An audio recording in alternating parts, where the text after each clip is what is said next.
Perkenalkan semua, nama saya Sony Gabriel Rahab dengan NIM 1903932 dari Prodi Pendidikan Sosiologi Universitas Pendidikan Indonesia. Di sini untuk memenuhi ujian tengah semester dari mata kuliah Strategi Pembelajaran yang diampu oleh dosen Prof.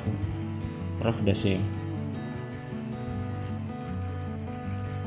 Di abad 21 ini, sebagai calon guru dan sebagai guru, jelas kita harus memiliki kemampuan yang mumpuni gitu sebagai guru. Yang pertama, kemampuan yang harus kita penuhi itu ada sebagai guru di abad 21 adalah communication skill. Communication skill ini berguna untuk agar murid lebih mudah memahami subjek atau mata pelajaran yang kita misalnya sebagai calon guru kita ampu atau materi yang sedang kita bahas gitu. Kedua, agar murid lebih menarik perhatian murid terhadap subjek yang sedang kita sampaikan. Dan ketiga adalah biar ketertarikan itu terus sustain gitu sampai nanti subjek tersebut kelar habis kita bahas itu. Dalam artian develop the interest of subject. Terus mengenai communication skill, bukan berarti bukan cuma kita harus pintar dalam berbicara, tapi juga kita harus pintar dalam mendengar gitu. Karena dalam komunikasi skill kita perlu komunikasi gitu sama murid. Di komunikasi itu kita perlu membangun ibaratnya relationship gitu, agar si murid juga enak gitu buat belajarnya gitu. Dan komunikasi itu kan memerlukan stimulus dan respon gitu. Jadi kita nggak cuma speaking gitu, kita nggak cuma jadi stimulus, kita juga bisa jadi yang respon, mendengar apa sih murid punya keberatan atau pendapat. Yang kedua ada deep subject knowledge.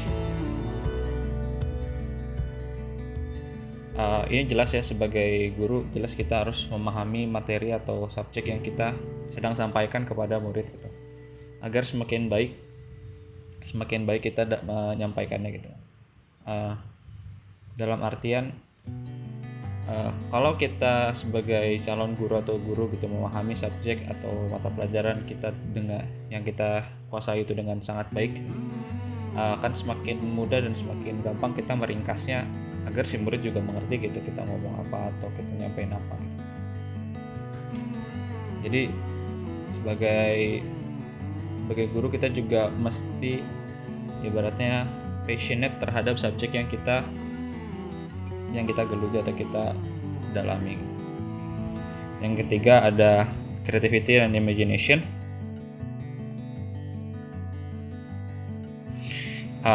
Jelas ini yang paling penting di abad 21. Kita sebagai guru harus kreatif dalam menyampaikan materi atau subjek yang kita berusaha sampaikan kepada murid dengan cara dan trik atau metode-metode yang bermacam-macam. Dan yang dimaksud dari creativity ini bukan berarti membuat sesuatu yang baru gitu, membuat lomba, tapi ibaratnya doing the same thing in the new way gitu. Jadi kayak melakukan hal yang sama gitu, kita kayak ibaratnya sama, kita juga tetap ngajar gitu, tapi caranya beda gitu ngajarnya, mungkin bukan cuma dengan PPT gitu, mungkin dengan hal yang lain gitu. Dan yang keempat ada experience sharing. Experience sharing ini penting dilakukan guru di abad 21 ini dalam memberikan ibaratnya true sight lah gitu, ibaratnya memberikan gambaran terhadap kehidupan kenyataan gitu. Jadi kan ketika kita nanti sudah jadi guru, jelas kita punya experience atau pengalaman yang lebih gitu daripada murid kita. Nah dan di sekolah kan kita juga harus memfasilitasi murid selain terhadap ibaratnya ilmunya, tapi juga kita ibaratnya skill terhadap keseharian gitu, dalam kehidupan asli dan in real life gitu. Kita harus membekali murid dalam hal itu juga gitu. Nah, makanya experience sharing ini penting gitu. Jadi murid juga tahu gitu, nanti setelah mereka lulus sekolah, lulus kuliah gitu, mereka mau ngapain atau apa gitu. Jadi buat persiapan atau bekal mereka nanti di kehidupan nyata, in real life. Dan yang terakhir ada becoming a mentor for student.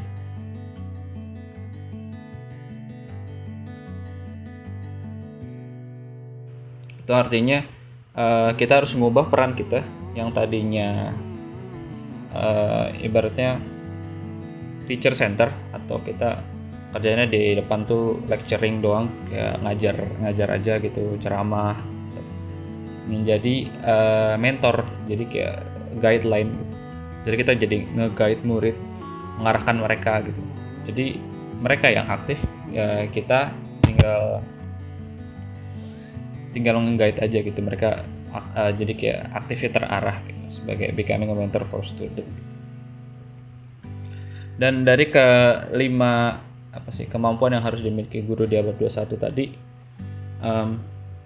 saya kira ada baiknya nanti ketika mengajar, murid juga diberikan ibaratnya pilihan gitu.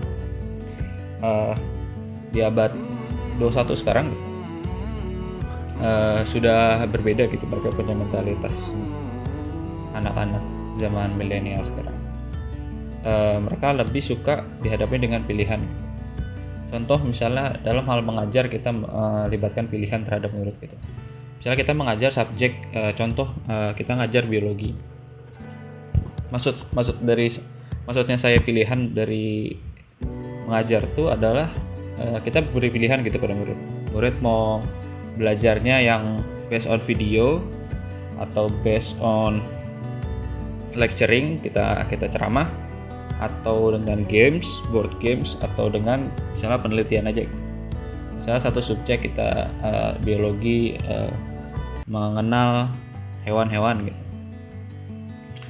mengenal hewan dan organnya atau apa, contohnya gitulah. Nah, itu kita mungkin bisa kita kasih dalam satu kelas gitu, dalam keadaan kelas itu kita kasih beberapa corner gitu, kayak misalnya 4 corner gitu, yang satu buat video, jadi kayak murid-murid yang mau belajar dari berdasarkan based on video, kita bisa taruh sana gitu, bisa ke sana.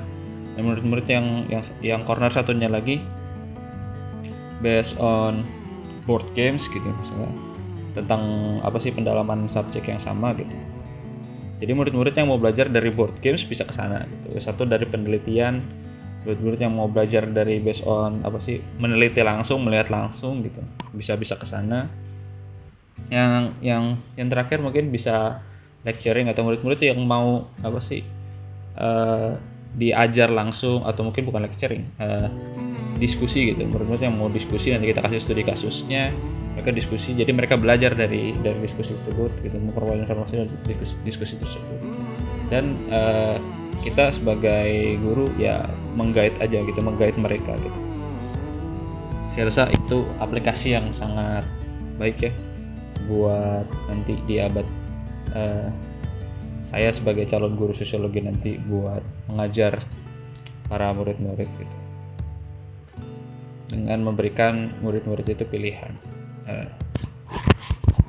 Sekian dari saya, terima kasih.